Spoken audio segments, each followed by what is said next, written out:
जी भाई, अब स्टार्ट करते हैं हम। सबसे पहले प्रोविज़न फॉर डाउटफुल डेट का अकाउंट बनाना है। प्रोविज़न फॉर डाउटफुल डेट जब बढ़ता है तो क्रेडिट होता है और जब कम होगा तो डेबिट हो जाएगा। ठीक है भाई। अब जो अकाउंट जिस साइड पे बढ़ता है उसका ओपनिंग बैलेंस भी वहीं लिखा जाता है। यहाँ पर ओपनिंग बैलेंस ज़ीरो है, कुछ नहीं दिया हुआ।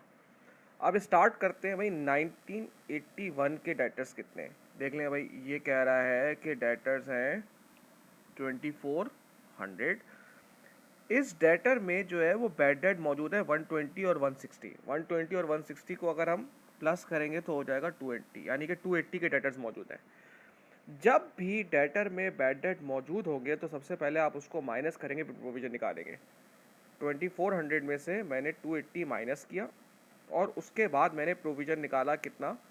कितने परसेंट है? 15%। ये 81 का CD आ जाएगा। कितना आ रहा है? 318। अब देख लें भाई, साल के शुरू में आपके पास 0 था और साल के एंड में 318 हो गया। इसका मतलब क्या हुआ है भाई? ये इंक्रीज हुआ है। कर दें भाई इंक्रीज, इनकम स्टेटमेंट करके इंक्रीज और डिक्रीज जाता है इनकम स्टेटमेंट में। प्रोविजन बढ़ रहा है, कितने से बढ़ रहा है? 318। ये CD है तो ये नेक्स्ट ईयर का क्या हो जाएगा भाई? BD हो जाएगा। ठीक है भाई। अब हम क्या करेंगे? अब हम नेक्स्ट ईयर का प्रोविजन निकालेंगे। नेक्स्ट ईयर के डेटर्स कितने दिए हुए हैं? दिए हुए हैं 2000, यानी कि 82 के डेटर्स मुझे दिए हुए हैं 2000। प्रोविजन कितना है भाई? 15%। कितना आ जाएगा? 300 आ जाएगा। अब खुद देख लो बेटा, 318 से 300 हो गया, बढ़ गया या कम हो गया? कम हो गया। 318 बढ़िया अमाउंट। 318 इसमें से 300 माइनस करेंगे तो ये आ जाएगा आपके पास 80। ठीक है भाई। इसका मतलब है 81 में बढ़ा है, प्लस हुआ है, और 82 में माइनस हुआ है। अब इनकम स्टेटमेंट बनानी है आपको। 81 और 82 ग्रॉस प्रॉफिट के बाद ऐड होता है अदर इनकम। उसमें आएगा डिक्रीज इन प्रोविजन, लेस होगा अदर एक्सपेंस, उसमें आएगा बैड डेट और इंक्रीज इन प्रोविजन। अब स्टार्ट करते हैं बैड डेट से।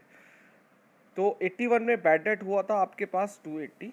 अब देखते हैं भाई, 1981 में प्रोविजन देखो क्या हो रहा है? इंक्रीज हो रहा है। इंक्रीज इन प्रोविजन हमारे पास होता है एक्सपेंस, और डिक्रीज इन प्रोविजन यानी कि 1982 में देखो डिक्रीज हो रहा है। डिक्रीज इन प्रोविजन हमारे लिए होती है इनकम। ठीक है ना। प्रोविजन का बढ़ना हमारे लिए नुकसान है। प्रोविजन क्या होती है भाई? इतने परसेंट लोग हमें पैसे नहीं देंगे। अगर ज़्यादा लोग हमें पैसे नहीं दे रहे तो ये हमारा नुकसान हो रहा है। तो प्रोविजन का बढ़ना हमारे लिए नुकसान है और उसका कम होना हमारे लिए फ़ायदा। अब बैलेंस शीट होगी भाई 81, 82।